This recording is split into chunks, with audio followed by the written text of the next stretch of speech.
Saya geser lagi ke Pak Pujiono, Ketua Komisi Kejaksaan, Profesor Pujiono. Kalau Anda sendiri mencoba mengevaluasi dari kinerja kejaksaan, khususnya untuk kasus ini, sudah ada Oh iya, pasal berlapis, pasal 338 tentang pembunuhan, kemudian pasal 351 tentang penganiayaan, pasal ayat 1 dan 3, dan kemudian 359 itu tentang kelalaian. Tetapi tiga pasal ini kemudian berbuah vonis bebas. Apa kira-kira evaluasi atau catatan Anda?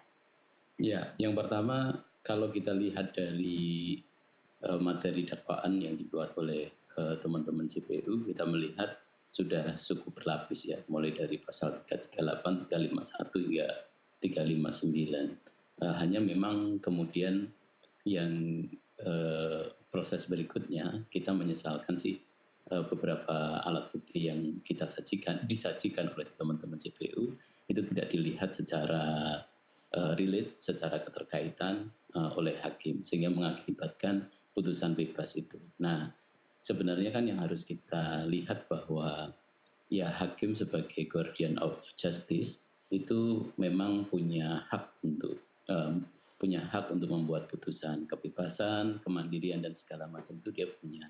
Tapi satu hal yang membedakan dalam konteks perdata khususnya ya, dalam kasus-kasus pidana hakim itu lebih aktif. Artinya lebih aktif itu bukan hanya kemudian melihat fakta-fakta persidangan yang ada, tetapi juga harus bisa menggali values yang kemudian berkembang. Nah, oleh karena itu ketika kemudian ada keraguan, maka values di hakim itulah yang kemudian bisa kemudian ditonjolkan, bisa kemudian dihadirkan. Nah, yang kita sayangkan kemarin memang ya values ini belum muncul, bahwa ada kegalauan, ada kegelisahan di masyarakat tentang keadilan, tetapi tidak direspon.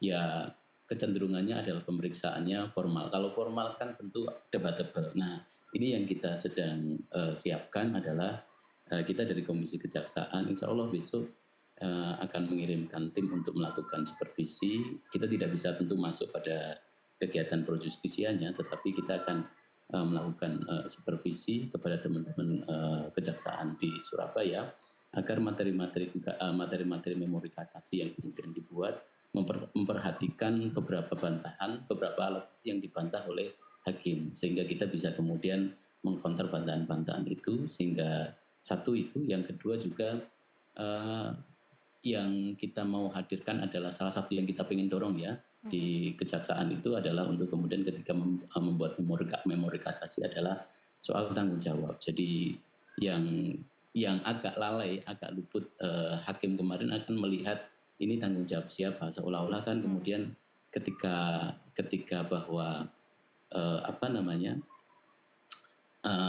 alat bukti itu mungkin dinilai lemah, tetapi kemudian mengabaikan tentang teori tanggung jawab dalam konteks pidana, padahal ini penting.